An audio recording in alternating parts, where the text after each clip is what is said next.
Hey, what's up guys? Welcome back to another exciting video, and today we're going to be considering cuts and transitions.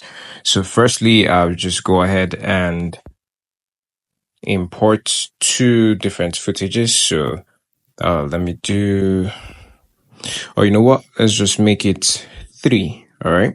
So we have basically three footages loaded up into our project. Now, the first thing I would want to do for this particular project, right, is to mute the clips because I'm not working with the audio for now. We're going to be considering audio most likely in the next class. All right, so I hit that button to mute all the clips. Now you could see there's an icon right here that has the speaker icon with an X. It appears the same way at the beginning of every clip on the timeline. All right. Now, once you select a video, a footage, right, on your timeline, it's highlighted. And on the far left and the far right, you have these icons where, you could trim the videos. So there and at the end, once you highlight it. So why this is so is that you can actually trim in from the left or trim in from the right, and that works. All right. So in the case where you just want to take a portion out from, let's say, just the middle of the clip, for example, you need to highlight. Now, you don't want to actually trim. You just want to take a tiny portion in between. That's where the cut comes in. Now, for you to make cuts in CapCut, once you have that highlighted, it's the very first tool on your toolbar. Once you have a footage highlighted, it's the very first tool, and that's called the split. Now, once you hit on the split, wherever your playhead is, it creates a split. Okay, so you can go ahead and cut. Okay, so of course that becomes an independent clip on its own, and you could modify independently. So I'll just go ahead and delete the first part, and now we're left with this. We're left with this and this and this.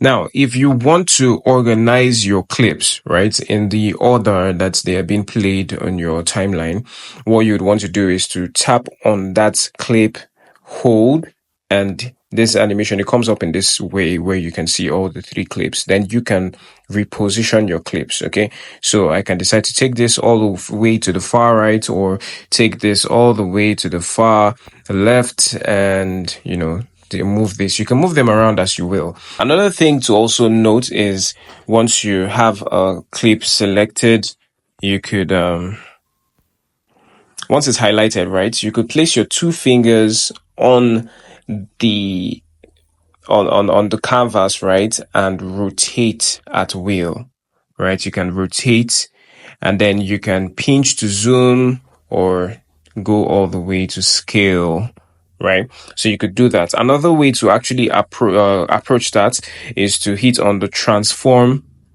tool, and you can see rotate. Okay, so it goes in 90-degree successions. Now we're going to do the same thing here. All right, so let's see how this works. Rotate once, so 90-degree. That works very fine. So we could just go ahead and play and see what it looks like. Now, moving on to the very next section. Sorry, let me make this slightly shorter. I don't want so much of the images, so I just make each of them probably like this, neighborhood of 3 seconds, thereabouts, neighborhood of 3 seconds. Sorry. Okay. Now, when you have multiple clips in your timeline, there's this icon that shows up here. I'll just zoom in, right? So there's this icon. It's a square with a bar in the middle. Now, whenever you tap on that, it automatically brings up transitions. Now, transitions are animations that come up when moving from one clip to the other. Okay, so you can notice that a good number of them here are pro. However, there are free transitions. For example, this one right here, montage snippets. Okay, that works just fine. That is available on the free version. That we could apply something entirely different on Let's go all the way and see if we could get something that's not pro. Let's check out the light effects.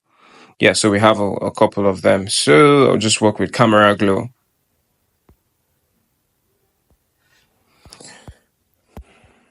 Now we could just go ahead and play through to see what it looks like. That's the first transition right there. It's done. And then the next transition. Now, another thing you need to note about transitions is whenever you have a transition selected, right?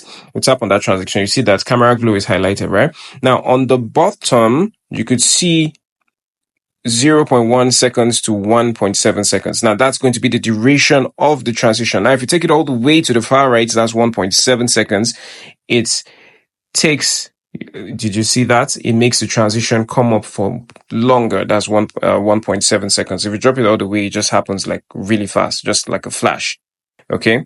So depending on what you're achieving, look at this. Very fast. Okay. Depending on what you want to achieve. If it's a fast paced edit that you're working with or a slow paced edit that you're working with, you can always tweak all of that. Now, of course, do let me know if you have any questions in the comment section below, and I'll see you guys in the next video. Of course, don't forget to subscribe, like, and share. That way we could get to build and grow the community. See you guys. Ciao, ciao.